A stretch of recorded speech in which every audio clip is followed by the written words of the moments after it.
That was me in the club. Like I didn't, because I wasn't drinking. I just did it the comp. Walk out of that 50,000, all the bottles are still there, I leave. I don't care what y'all doing at that point. No, for real. I had a shorty, right? She used to do a little waitress. She's like, can you just let me the biggest tip? And he didn't even drink.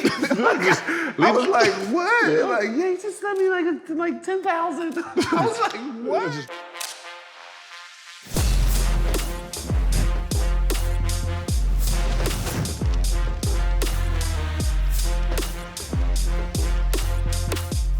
What's up? It's No Chill with Gilbert Arenas. I'm Mike Botticello.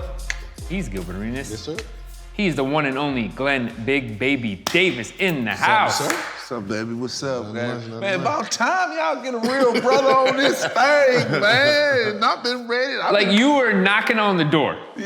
You gotta love that. Yeah. Guys see us, they want to come on. It's a good time. Gotta come on to, agency, bro, Agent Zero, Big Baby, those are like all-time great nicknames, we gotta admit.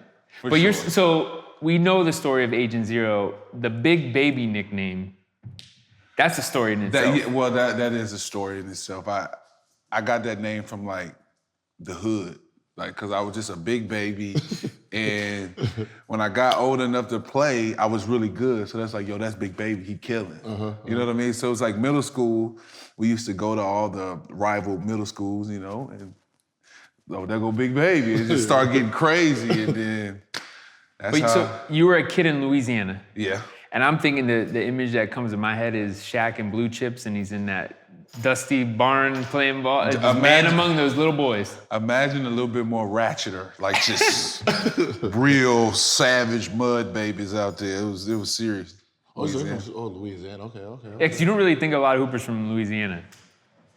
Well, it's crocodiles and alligators and the bayou. Football country. Well, yeah, it's football country. Yes. So were you supposed to be a football player? I was supposed to be. Yes, I was. I had an opportunity to play and was really, really good. You can see my highlights. I played tailback. You know what I mean? I went to a small school, so we didn't have a lot of skilled players. So it was like, yo, you playing everything. You play tight end, wide. So that's what I played, but I just love basketball, dog. I don't know what it was, dog. I just love basketball to the point where it was just like, you know what? I quit football. Just like Nick Saban came to my school. Les Miles was at Oklahoma State at the time. They always like, bro, what are you doing? Like, you'll make $70 million, $80 million playing left tackle. I was like, y'all wear a helmet. You won't know who I am. So, I decided to play basketball. That's a very good point. But also, your style was unorthodox in that way. Yeah, my style was different. You know what I mean? I would say I was just a star in my role. You know what I mean? Because I had to go straight to it with the Celtics. I had to go like, hey, listen, we don't need you. You know what I mean? We don't care what you did. You got to do this. That's what Doc was saying. So I learned that fast, and it definitely helped me, in the league. I think football. Okay, so when I used to watch you, you know how I'm like, oh man, look at the fat boy right there. And I'm like, man, but he don't move. You don't move like a big guy. So I'm like, I was like, man, he moves more like a football player. So you got the weight, but it's fast weight. Yeah. It's quick. Everything was quick movement. I was like, Andre, you skinny, but you fat, Andre. Watch, you know what I mean? We got to stick a guard on him, and then if he gets to the post, we double, but you can't guard him on when he gets to going because he's too quick. Yeah. I remember playing a guy like Andre. I had to be quicker because he's so longer, and I had to be able to use my width right here to get my angles, almost like how Antoine Jameson played, but I'm bigger, stronger. Yeah. You know what I mean? So, my game is just a little bit different. I was the type of guy that, if you run the right play, I'm gonna get the ball. Because somebody's gonna guard Paul, somebody's gonna guard Ray, and then nobody's gonna guard me if I do what I'm supposed to do. So that's what you've seen, especially when I go back to the finals 10, game 4, me and Nate played well. And, it was because I was at the right place at the right time, doing the right things, and my teammates trusted and moved the ball. So, I just used my size, my width, and then also my IQ too to make some money in the league. That's things that people don't understand. Sometimes you get drafted, you're who you are. Like, I'm coming to the draft then you go to a team and they're like, yeah, we don't need you to do what you used to do. Figure it out. Figure it out. You know what I mean? And some players can't. So you have great talent just sitting there because they don't know how to adjust to fit. Yeah. Like this might not be your moment right now, but you're good enough to play, figure it out. Because I remember when we used to play you guys, we had to change our game plan for you and Nate coming off the bench. Yeah. Because you gotta remember, when you're coming off the bench, you usually come off the bench with no one who can really do much, just waste time. Yeah. Just get in there, just play, do, so it was one of those things like we were gifted enough to have Andre come off the bench to give us quick points. And then it was like, well, shit, Andre, you can't guard him. So if they decide to just milk him, we're in trouble. So it was like, all right, this is game plan. If he gets it in the post, we're gonna double. Yeah. We're not even gonna play around with a double. Other than that, play him straight up. Nate Robinson, if they do the pick and roll, don't switch. Don't switch. You know what I mean? We have to go over, it changes the game plan. So sometimes when it comes to matchups, the second unit matchups is actually the hard. Yeah. It's harder because it's like you have two people that you can't actually guard with what you're coming off the bench with. Yeah. So sometimes teams have those, but teams don't know how to utilize them. Oh my gosh. And that's the best. Teams have guys on the bench that will mess up a game plan, but they don't know how to use it, and you just let everybody off the hook.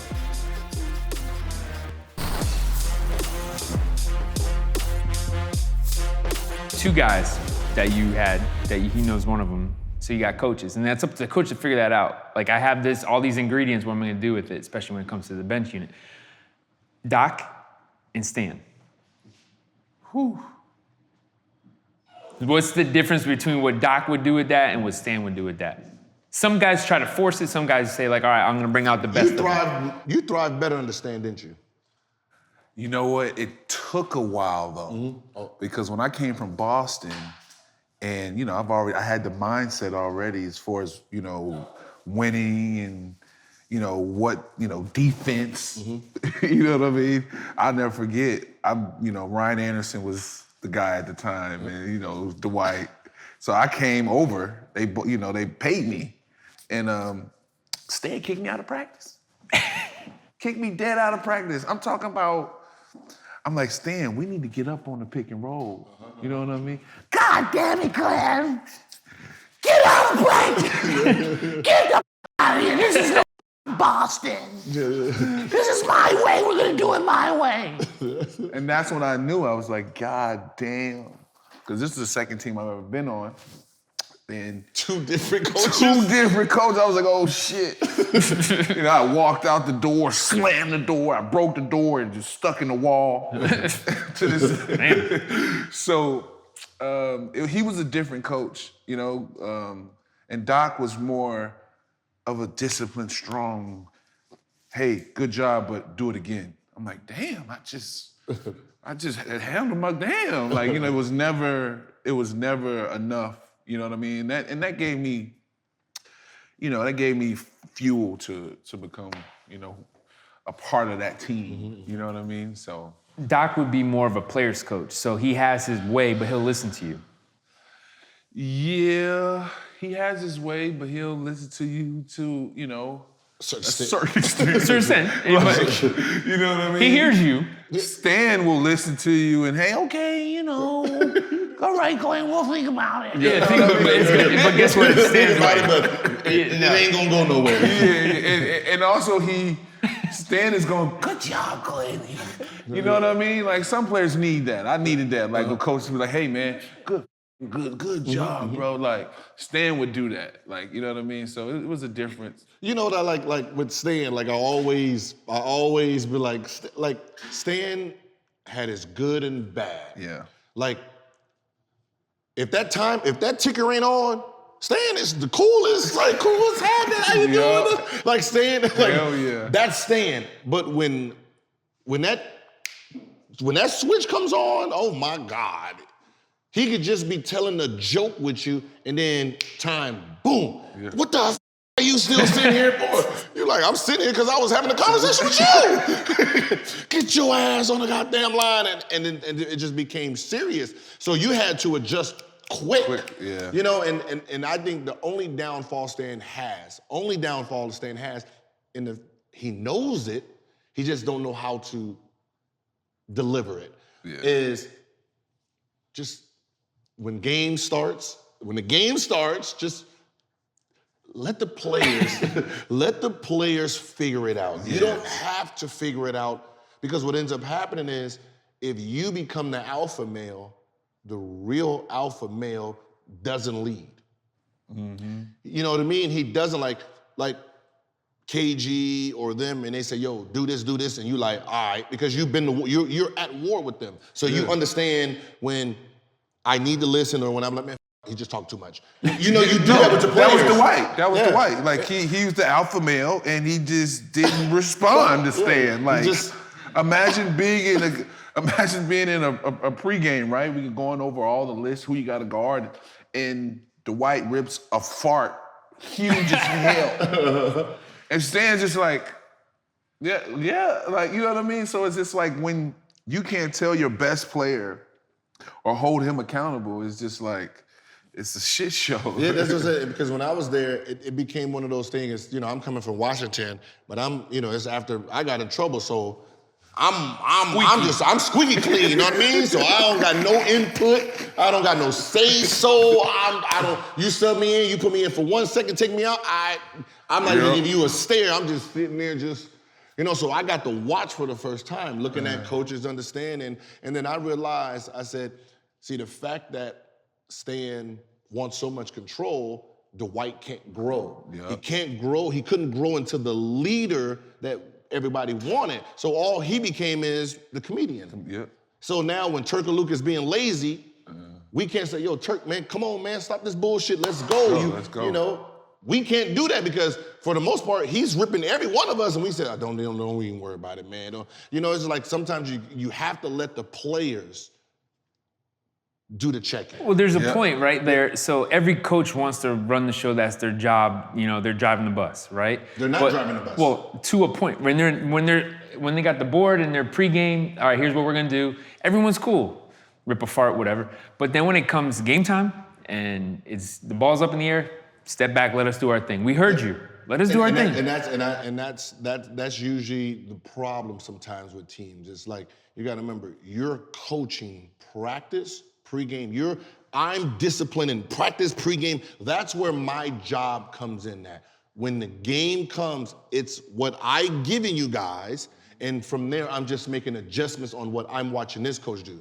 Mm-hmm. From there, I can't sit there and pull every string, because what ends up happening is the players are sitting there like there's been times where you look at the like, yo, so this out, man.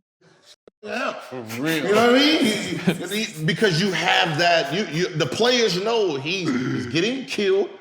Out of here. Yeah, get out of here. With Stan, there's no looking over there. That's the last place you want to look at. For real. You look over there, you getting subbed.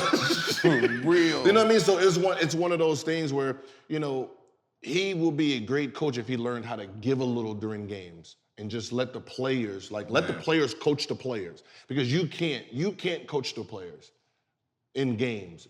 That's where war is. We don't want to be in it. We trying to make decisions on the fly. You can't be sitting here in the ear. I gotta let me think how I think. I know what the game plan is, but I see something different because I'm going this way. You're coaching this way. And I don't think a lot of players understand. I mean, a lot of coaches understand.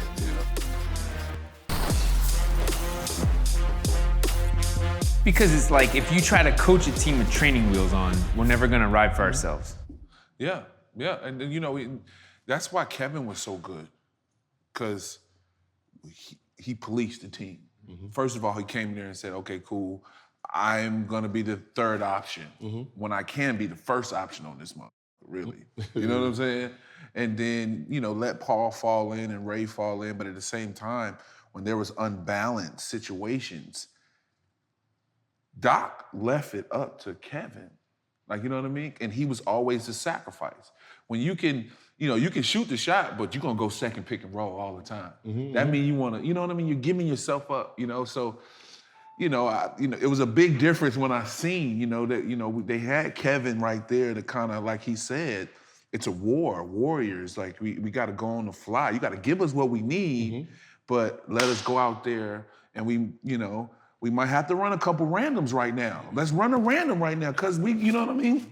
Let them do that. So it was a huge difference. It was a big, big difference, but, And that's what, when you talk about, coaching and championships and, like, oh, this coach did this, it's like, yeah, he did. He did. He did his thing. Did his thing. But if they were successful, that means he gave the team a little bit more power.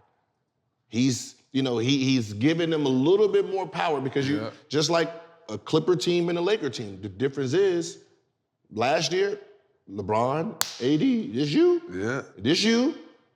I'll get everybody else involved. Clippers, they sitting there looking at each other like, what you gonna do? I'm option number one. He over there looking like he option number one. You got two bench players talking about shit. We option number one. Shit. You know what I mean? So there was no pecking order. You know what I mean? Because there was no pecking order, when it was time to sacrifice, it was like, nah, I ain't shooting 3 shots. But you don't think Doc with that group had a conversation with somebody? The coach can't have the conversation. Up to a certain point, they can. The coach cannot dictate who does what. He wouldn't say, "Go figure it out." No, just that. No, that's what people don't understand about sports. You can say he's the number one option, and that's what this your guy. He's number one option, and we in practice, and there's another number one option, and the players is like, well, hold on, man, like you keep giving him the ball at the end of the game, man. We losing because of it. He ain't doing nothing wrong. Everyone starts looking at him bad because the coach is giving him the power, and he don't have it anymore. So it's the players that figure it out. So that's when he comes in and say, hey, listen, I'm winding down. He's the number one option. And then if he don't have nothing, come to me, and then I figure it out. Then that's when the team goes from here to here. Yeah. It ain't, the coach can't do it. The players do that between training camp, work ethic, practice. You figure out your roles then. Yep. Yeah, what you're saying, the Clippers are a perfect example, actually, because something's funky when you got Lou Williams, and they'll probably try to force it. Like, Kawhi, triple threat, PG, triple threat, you're our guy. But at the end of the game, Lou should be the one that he's a shot creator. He's a hooper. Right? Yeah. Yeah. But see, that's where I remember I was saying that when Kawhi and PG went there, I said, ooh, this is gonna be a problem. One, because Paul is trying to get his name back. Then you have Kawhi, who just won MVP, just won a championship, hit big shots to get to that championship, right? But then you have a guy who's been hitting big shots for the last 15 years. Who gets the ball at the end of the game? The world says Kawhi, right? PG says himself. The rest of that Clipper team says Lou. Someone has to have that talk. Yeah. You know what I mean? And that was one of those things where y'all A's, because you got to remember, Lou was Clippers. That was his team. Yeah. You got 2 stars coming over. They're injured. They're coming in. They're playing half the game. So technically, the team is still Lou's and Trez's team. You know what I mean? So it was one of those things. If the stars didn't come in and say, hey, listen, this is y'all boat right now. Let us figure it out. Let us learn y'all way so we can get this thing moving. Yeah. But if y'all don't have that, that's what I said, if you don't have that conversation, it's hard. But that is a big vet that does that. That's the LeBron, the Kobe's, the KGs. Those are those vets that come in and just lay the law down. You know what I mean? Because you got to remember, young boy, we already, you know what I mean? Like, if I'm coming out there, you coming out there shooting 10 shots, and then KG say, hey, young fella, stop that. That right there puts a hole in everything he's trying to do. Because you were that guy. Oh, yeah. They called me a ball stopper. So I get it. And, you know what I mean? They're like, well, baby, what? You know, so it was like, I had to learn. But then when I learned it was like, okay, I can get money here. Yeah. I'm gonna go second pick and roll with Ray Allen. Yeah. You gotta figure that shit out. Yeah, I'm gonna go second pick and roll with Ray right quick. Okay, cool. Then I get a layup. You know what I mean? Now I'm looking up, I got 12, 14 points. You know what I mean? Like, that's how I got paid, you know?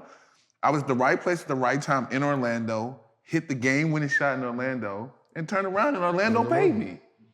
So it's just, you know, it's a crazy game, man. You just gotta find your niche. And that's what I said. In play, that's the being a pro part. Finding your niche. Sometimes you just gotta, because everyone's watching. Well, Everyone's watching you. they watching. You know what I mean? So even other players, you know, I'm like, damn, big baby killing right now. He killing you, bro. Free agency, hey man, we need to go get the big baby, bro. Like, you know, how much you want? 30? We giving him 30, give him 30. You know what I mean? And that's how that works. That's how it is. We trying to, you know, you're trying to improve. If you let the player pay free agency, Team be broke. they'll probably be broke, but you would have seen some teams be like, damn. Like, you would have seen some big threes, some big fours, some big fives. Because we hang up, you know, you play with each other in the summer, y'all get a feel for each other, and be like, yo, I can really play with him. You be at UCLA, Chicago, Vegas, and you be sitting there like, let me go ahead. Hey, I need him at the 4 to 3. We rock, we click, we know what you know what I mean? You click and you try to get that person in the team, they're like, it's not in our budget. Like, y'all are billionaires, bro. Stop this budget shit. Stop this budget shit. We trying to win here. I was second round and it was just like, yeah, you can get rid of his ass. So you know what I'm saying? I've always tried to like, okay, I want everybody to like me. Like I want to work hard. Who was your guy, KG? Was your vet? Yeah, he was my vet. But you know, you have those, you know, interactions. Like I had an interaction I didn't know at the time. You know, when you have an interaction with a big time player, you know, if you get mad, he could get you out of there. Yeah. So it was my first day hooping, and we playing pickup. I'm like, okay, cool. All right, I'm out here. I'm here now. Yeah. Boom, I get a jump shot. Boom, hit it. And I leave it up, like, get up. Like, yeah, talking to myself. Chicky look at me like, you talking to? You know me, I'm like, this is Ticket. You know what I mean? But I'm not no ass dude, you know what I'm saying? So, you know, I'm just trying to get my swag, you know, just trying to get right. That's how I come. Like, I ain't know nothing, big fella. Yo, swag. I'm a rookie. I'm like, all right, but you know, it's just where I'm from Louisiana, so you know, we bite out there, so it's like, it's different. You know what I mean? So I'm like, yo, swag. And then the next night, I thought I was gonna get cut. Swear to God, bro, he walks in, he doesn't even say nothing to me. And I was talking to my mom. My mom was like, go to him and say, you know, man, keep it on the floor. You know, I apologize. I swear to God, dog, he walks right past me breakfast. I'm like, I'm in there early. He walks right past. He don't say shit to me at all. He's getting breakfast, so I kind of edge up to him like, hey. Like, you know, like want him to speak to me. Like, hey, guy. Didn't say, crush me. He just looked right past me. So I was just like, this. I walked up to him. He was in his locker, and I was like, man, I apologize. Whatever I did yesterday, I thought it was gonna stay there, but I apologize right now. I wanna, and he was like, you good, little fella. Start laughing. And then he was like, you good. I got you. Don't worry about nothing. After that, we was inseparable. Like, rookie. Because you didn't back down. Yeah. And you know, it like you know, like when, I remember when I was when I got in trouble, right? And people say, like, y'all fighting over money? It's like, no, it's not money. Like, that's what we have. Yeah. I said, it's plenty. If you back down against me, I can't trust you against him. Like, if I told you your swag and you don't step up to me, I think when someone else comes at you, when the villain comes at you, or comp comes at you, is that what you're gonna do? Word. You know what I mean? And that's how we test each other. You know, I want to see what he gonna do. First day. So I know. All right, when it's time to go, and we getting to going like this in the game, I know he ain't going back down. You know what I mean? And that's how it was. So even I remember when Paul Pierce, when Andre Blige hit a basket, Paul, and he's like, hell yeah. And Paul Pierce like, who are you? But they would beat us. And he looking like, who? What Blige? Who is this guy? But they would beat us though. You go look at the 08 squad and against the Wizards. They were the team that damn near, I think it was like 3-1 y'all beat us like that year. Like it was crazy. Because it wasn't about skill. It was about matching mentalities now. Yep. Because you're looking at all alphas, so they're gonna just try to mentally bully the court. You know what I mean? So we know, all right, KG gonna start with the right. He gonna start with the mouth. That's gonna get Paul going. You know, once Paul started going, then Paul's going. Now you got two alphas on the court trying to bully, talking shit. Like you got that. Then you got the bench squad that's coming in trying to bully. They playing prison ball. You know what I mean? So they straight playing prison brutal basketball when they come in the game. So you got two type of groups that you mentally have to prepare for. Like so, it's like, all right, Andre, look. He said this to you, talk back to him. Talk back to him because if you let it go, KG gonna egg them on, and then it goes from there. And then they're beating us mentality. I mean, the mental part, every time we miss, it makes it seem like we done missed 10 straight. And then I said, if we just gotta match it mentally. Talk shit to KG, go back. I don't give a you miss. You just keep in his head because he's gonna stay in yours. Yeah. And I said, and that's just a part of the game. You just gotta be able to look at your opponent and see what it's about. Like it's not always about the skill part. Yeah. Because if they can mentally get into your head, that skill goes out the window. Mental warfare. Yeah. Yes, and that's exactly what it was. Like KG would, the energy, you're right, his energy would go, then it would give Paul like all right, let's go, cities. Like, you know what I'm saying? So, it was, then you ray over there like. Yeah, but he gangster though, Ray got some gangster in him. Ray will fight your ass, Ray will let you have it. Like, there's been plenty of times Rondo and Ray almost then really then tore the locker room down, like, cause Ray ain't scared. So it was definitely a great combination though, like just a player. Tony Allen was on that team too, right? Yeah. See, that's what I said. You had a true gangster. Yeah, dogs. That's what you had personality. It was more personalities because it was bully ball, but they were skilled. So it's trying to figure out how to neutralize, try to neutralize certain players to keep it like balanced. Because if they hit you first, you're not coming back from it. It was just one of those type of teams that just had they had strong-minded players at every position. So you're trying to figure out how to, he's about to pick on Twan, so we got to sit there and punch Twan. Yeah, you got to, so you got to sit there and, you got to sit there and try to manage, like, how's that working down? Like Draymond Green and Kevin Love. The reason Kevin Love never played well is because Draymond mentally had him.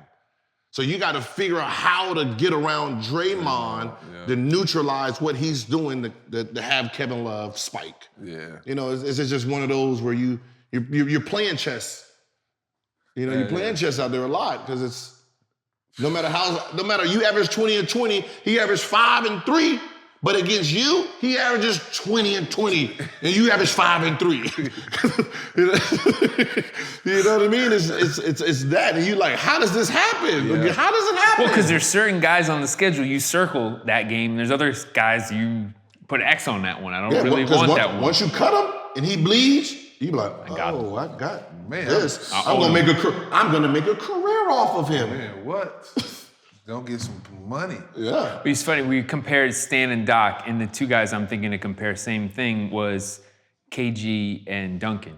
To where KG will talk, and he's coming at you with intensity. Duncan's silent. Yeah, but he coming though. Yeah. Duncan coming. He might talk, barely talk, or, conversation might be smooth out there, but Duncan coming. But it's like, shit, it's a robot, man. How do I beat that Terminator?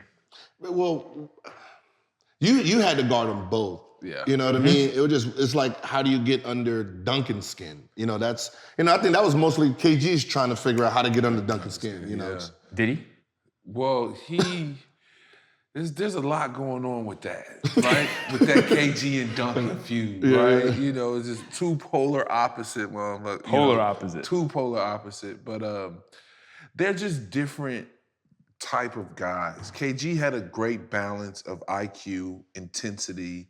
I'm gonna get the job done. You know what I mean? Duncan had a great feel for team, you know, situations, but also the ISO, you know, type of big that will really mess you up if you are not coming to play every day. Like, you know what I'm saying? So they got similar games, but they're just so different. You know what I mean? Like their energies are different. You know what I mean? So I can see why, you know, you see the feud and who's the greatest. You know.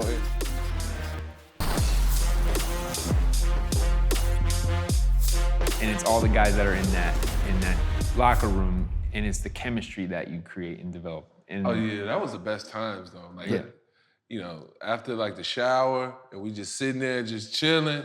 Oh, we standing there about an hour and a half. Just talking. Talking about everything. I'm taking to the grave with me. I'm taking everything to the grave. But those were the best times because just the camaraderie, right? And just, you know, like you think about it, like we had all type of shit. We used to shoot videos. We used to do all type of shit. Like the Blu-ray games were just, that was our camaraderie. Like Blu-ray was our like, what we doing? 5, 6 in the morning, 7 in the morning, we in Utah.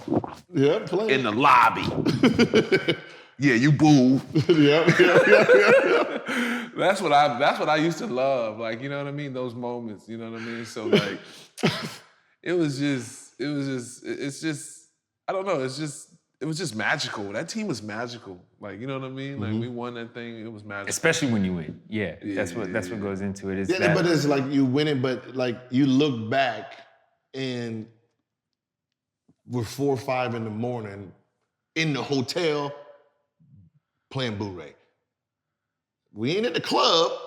We in the hotel still around each other. That's why, you know, when people say, yo, they had a fight. And who else were they gonna fight? They're around each other 24/7. That's their brother. Like, they gonna have arguments. And I guarantee you, half the arguments had nothing to do with nothing. But had nothing to do with nothing. Oh, just one was having a bad day, the other one was teasing them. They had to fight, they let it go. That's how it happened. But I had a fight with Eddie House. Cause of the same shit. We just talking, whatever, blase, man, come over my head with a bottle. Cool. Lucky it didn't break. You know, I had to beat him up. You know, it was like we was around each other so much, and just like the next day, we sitting there eating breakfast. Like, my bad, bro. My bad, I beat you up, bro. Man, we tripping, my bad, I bro. hit you with the bottle, just Man, I'm tripping. bro. Yep. I'm like, why you hit me with the bottle, though? Yeah, but that's what I said. That's how it always is. It's like you gotta remember from practice. One got dominated in practice. He ain't like the feeling of it. The other one talking trash. You won, you lost, and then it just carries over. And then you have your little spit, and then right back. And then right back friends again. We got tighter more. Me and Eddie Hill got tighter after that. So it's fun. But that's what I said. So when stuff gets leaked, it's not in our minds. It's not how it was portrayed. Yeah, for sure. You know what I mean? It's not how it was portrayed. Yeah, we fought over $5. But it wasn't about the $5. It was how the approach of the $5. Plus, he scores 7 shots and he's ass. And, you know, now he's bragging and dancing around the room. Now I got to get this nigga this shoe. And, you know, I had to beat him up. But that's over now. We friends. You know what I mean? So by the time it hit the paper, it's actually already finished. It's late and we already back, buddy. We just hung out, got some drinks, and, you know, then the media pressure is what makes it, like, awkward. Yeah. You know, it's the awkwardness, like, oh, these guys don't like each other now. We sitting on the bench like, no, we just finished like partying like last night. We had like 2 girls. What y'all talking about? What y'all talking about? But all right. You know. Oh my goodness. But that's going to happen. The media is going to try to get in there. What people don't see are staying in the locker room for 2 hours after the game, or a conversation might not on the phone for 3 hours. Like that's all of that, the unseen family atmosphere. Like that actually defines a great team. Yeah, it does. It does define a great team. It just creates a culture. A family-minded kind of culture, and we all kind of one for one. All for one for all type of mindset. So, and then basketball, it just creates so much. You know what I mean? And like I can go to Rondo, and I ask for $1 million. He'll give it to me. Like, you know what I mean? So it's just like, you love those relationships. They stick with you forever, and it's just a dope thing to me. I love it. It's like those are your friends. Like you have your childhood friends, but you got to remember, a childhood friend is a childhood friend. The NBA is we all are the ones that made it out, whatever our situations were. Yeah. So we all have the same story. We get here. Now we sit here like, oh, what's wrong, man? Homeboy just got locked up, man. I gotta, pay $50,000 to this and this and this and this. And I'm sitting there saying the same thing. Then we realize, shit, they milking you just like they milking me. You know what I mean? So what ends up happening is these become your long-time friends, where these are your memories, because like I remember I said, I was like, I'm around my teammates more than I am a girlfriend. You know what I mean? It's like, I don't really know her. I know him. You know what I mean? Because we sit back, we talking because there's no judgment, because we all doing the same thing. We all going through the same trials and tribulations. You know what I mean? I get in a fight with him. You got in a fight with your girl, man. We gonna go drinks on me, man. You get the next one.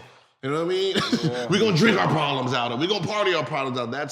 That's how that boat is filled. That's how the ship is filled. It's the ultimate men's club.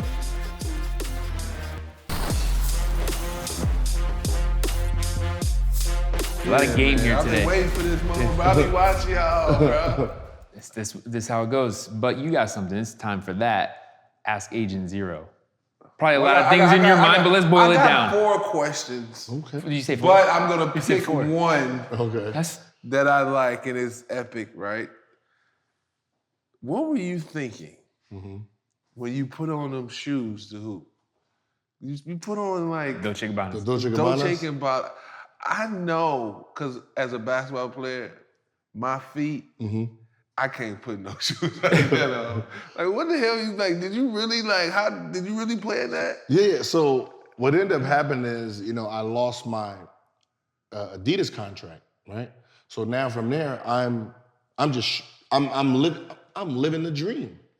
The dream is I get to play in any shoe I want. You gotta remember, when you come in, they try to hurry up. You Nike guy, you Adidas guy, so you stuck in shoes. You know what I mean? So now I get to wear all the shoes I've ever collected over the years, from, high school when I was a 13 in high school. I stayed at 13, so I still got all those Jordans, so some of those, first, as soon as I did this, the whole bottom split up, because I had them since 97. We dried out. You know what I mean? So this is the first time I'm like really getting to go out there. I'm color code matching, correct. It was more about the fit in the game at that point in my career. So we go to LA, and Nick wore those shoes to the game on his fit. So I'm sitting in a locker. I don't even remember the shoes I had planned, but then I'm looking over there and I'm looking in the locker like, is this his game? The shoes he wearing in the game? So I'm just peeping them out, like, all right. Put on his uniform, put on his game shoes. Oh. And these motherfuckers matched the jersey. Points. Right? I went, I grabbed them, did this to the bottom. Like, oh, I got the sneaker bottom. Okay, got the sneaker bottom. That's over. They ain't had no shoelace, so I had the strap. So, you're in the back doing these. They good. Cool. They good. Yeah, they good. And that's how they came up again. So, Nick Young watching, And he, and shooting around like, no, man, come on, man. I just got them joints. Like, hey, man. Got you again, Nick. Man. Sorry, yo, Not now. I pay you back something. When I seen that, dog, I was like, bro, this dude crazy, bro. Layup, you go in the layup line and jump like, oh, and they give me bounce. We tell ourselves anything. All right, I got one more question. All right. All right, I heard this was like a myth. When you used to go to the club, right? Mm-hmm. Where you used to get your bottles, right? Uh-huh. I heard you used to go in, get all the bottles, sparkles, and leave. I'm like, like, yo, Gilbert just came here and spent down there about 12,000, 13,000. That's a certain kind of swag that you gotta have for that. And left. You hear me? Like, just left. Like, okay, I'm gone. So when I first came in the league and I went to the club, they didn't have that bottle. They didn't have that sparkly shit. They didn't have the sparkly shit. That's, when that sparkly shit came out, it was more about competition at that point. Like, you sitting there having a good old time.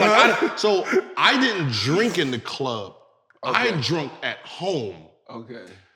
So this is my thought process.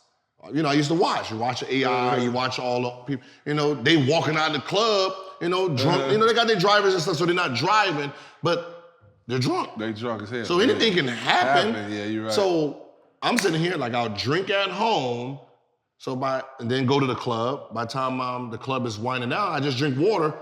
I'm good. So I'm clearing up, and then I get I'm functioning when the shit's toxic. I'm like, okay, yeah, watch him. Yeah, I go, okay, he moving, they're together, I'm out of here, you know what I mean? So I can, instead of me and he drunk, like, yeah. So what ends up happening is, I remember when the bottles came, right? Crazy, You sitting there, it's dark, everybody a little vibe, and yeah. You got 3 bottles. Like, damn, what's that? 1, 2, 3. Hey, let me get 5. I want them little things on the top too. 5 of them. Right? 5. Doop, doop, doop. Right? Yeah. Right?